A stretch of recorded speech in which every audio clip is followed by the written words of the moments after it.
Assalamualaikum warahmatullahi wabarakatuh. Baiklah Nenek Ibu, sekarang kita masuk kepada tema 2, subtema 2, pembelajaran 6. Nah Nenek Ibu, berikut ada gambar kuda dan keledai. Nah, kuda dan keledai ini memiliki persamaan dan perbedaan. Kira-kira apa persamaannya, Nak? Ya, kuda dan keledai sama-sama memiliki 4 kaki, memiliki bulu, dan digunakan orang untuk membawa barang. Kemudian, pada perbedaannya adalah keledai bertubuh lebih kecil daripada kuda. Keledai hampir sama tubuhnya seperti kambing, sedangkan kuda lebih besar dan tenaganya lebih kuat.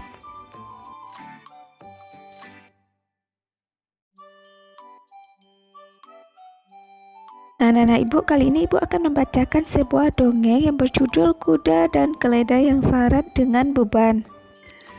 Pernah ada seorang pria yang memelihara seekor kuda dan seekor keledai.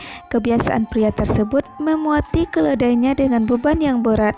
Keledai tersebut terhuyung-huyung karena beban yang terlalu berat, sementara kuda berjalan dengan beban yang ringan.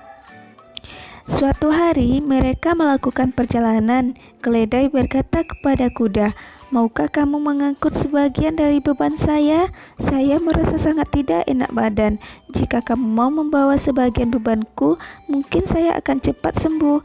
Beban yang terlalu berat ini bisa membunuhku." Kuda hanya menendang-nendangkan kakinya. Ia berkata kepada keledai agar tidak usah mengeluh. Ia tidak mau diganggu dengan kata-kata keluhan. Keledai terhuyung-huyung selama berjalan setengah kilometer. Tiba-tiba ia jatuh ke tanah dan mati. Si pemilik datang dan hanya bisa berpasrah dengan apa yang telah terjadi. Ia melepaskan beban dari keledai yang telah mati. Semua beban ditempatkan di atas punggung kuda. "Aduh," keluh kuda saat dia merasakan beban berat. Beban bertambah dengan berat tubuh keledai yang telah mati. "Sekarang saya mendapatkan ganjaran karena sifat saya yang jelek. Saya menolak menanggung sebagian beban keledai. Sekarang saya harus membawa seluruh beban, ditambah dengan berat tubuh teman saya yang malang ini." Nah, Nana Ibu, tadi kita sudah mendengarkan dongeng tentang kuda dan keledai yang syarat dengan beban. Nah, sekarang Nana Ibu ambillah suatu pesan atau pelajaran yang terdapat dari dongeng tersebut. Anak-anak Ibu dapat menyusun kata-kata berikut sehingga membentuk suatu pesan moral yang terdapat dalam dongeng yang Ibu bacakan tadi. Baiklah Nana Ibu, berikut ada teks tentang Benny dan Edo. Benny dan Edo pulang sekolah bersama-sama. Di jalan, mereka menemukan seekor kucing yang jatuh ke selokan. Benny menolong kucing tersebut dan membawanya pulang ke rumah. Edo tidak mau membawa kucing tersebut. Ia geli pada bulu kucing. Setiap orang memiliki sifat yang berbeda-beda. Dalam satu keluarga pun memiliki sifat yang berbeda. Nah, Nana Ibu, setiap kita boleh saja memiliki sifat yang berbeda-beda. Ada yang pemberani, ada yang pemalu, ada yang geli dengan bulu kucing. Nah, tapi kita harus menerapkan sikap yang baik setiap hari. Jangan sampai anak Ibu berperilaku yang tidak baik ya, Nak. Nah, Nana Ibu, berikut ada sifat yang dimiliki oleh seseorang seperti penolong, dermawan, ramah, penyayang binatang, dan lucu. Nah, Nana Ibu, tulislah kotak seperti gambar berikut pada buku latihannya. Kemudian pada kotak yang kosong ini anak Ibu buat nama orang yang memiliki sifat penolong misalnya. Nama ini bisa anak Ibu ambil dari nama keluarga, nama teman bermain, atau teman di sekolah. Dibuat di buku latihan tema ya, Nak. Nah, anak Ibu, berikut ada cerita tentang Benny. Saat liburan, Benny dan sepupu-sepupunya menginap di rumah nenek. Nenek memiliki banyak binatang peliharaan.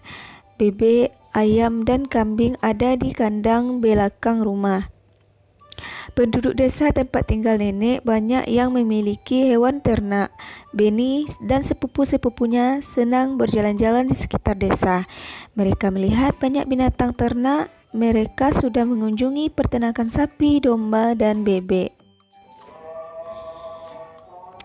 Setelah berkunjung ke berbagai peternakan, Benny memiliki beberapa masalah. Ia belum bisa memecahkan masalah-masalah tersebut. Bantu Benny menyelesaikan permasalahannya yuk.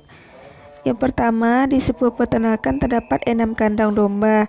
Jika setiap kandang terdapat 10 ekor domba, berapa jumlah domba dalam kandang? Yang kedua, setiap kandang sesak dengan domba karena luas kandang tidak besar.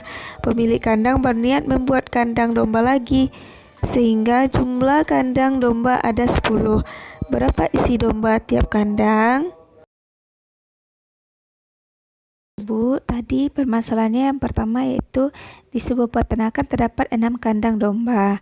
Di setiap kandang terdapat 10 ekor domba. Berapa jumlah domba dalam kandang? Jadi untuk penyelesaian soal ini anak-anak ibu, jumlah kandang 6 dikali dengan jumlah domba 10. Jadi 6 dikali 10 hasilnya 60. Jadi jumlah domba dalam kandang seluruhnya adalah 60 ekor domba. Anak-anak ibu, kita masuk kepada soal yang B. Tiap kandang sesak dengan domba karena luas kandang tidak besar. Pemilik kandang berniat membuat kandang domba lagi, sehingga jumlah kandang domba ada 10. Berapa isi domba tiap kandang?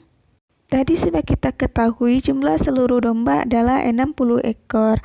Jika kandang yang dibuat akan 10 kandang, maka 60 dibagi 10. Jadi hasilnya ada 6 ekor domba tiap kandang. Ibu, untuk soal yang C, kita masukkan perkalian yang pertama pada soal A yaitu 6 kali 10. Kemudian kita berlakukan di sini sifat komutatif atau pertukaran. Jadi 6 kali 10 sama dengan 10 kali 6. Nah, untuk latihan matematika anak ibu, silakan di screenshot soal berikut ini ya nak. Ini soal yang nomor 2.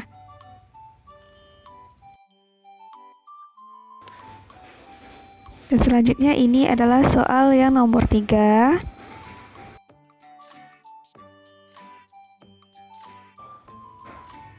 Dan ini soal yang keempat. Untuk soal yang pertama anak ibu tulis saja dan anak ibu isi seperti yang telah ibu jelaskan tadi. Dilanjutkan dengan 3 soal berikutnya nak di buku latihan matematika. Karena pelajaran subtema kita sudah habis, jadi kita akan mengadakan evaluasi sampai mana kemampuan anak ibu. Jadi di centang mana anak ibu telah bisa mengerjakan. Contoh menjawab pertanyaan tentang isi dongeng. Kalau sudah bisa berarti anak ibu checklist di bagian kotak di sampingnya. Jika anak ibu belum bisa, berarti anak ibu tidak menceklis. Jadi di checklist yang bisa saja ya nak. Nah anak-anak ibu, sekian pembelajaran kita hari ini. Semoga anak ibu memahami materi yang telah ibu berikan. Ibu ucapkan banyak terima kasih. Wabillahi taufiq wal hidayah. Wassalamualaikum warahmatullahi wabarakatuh.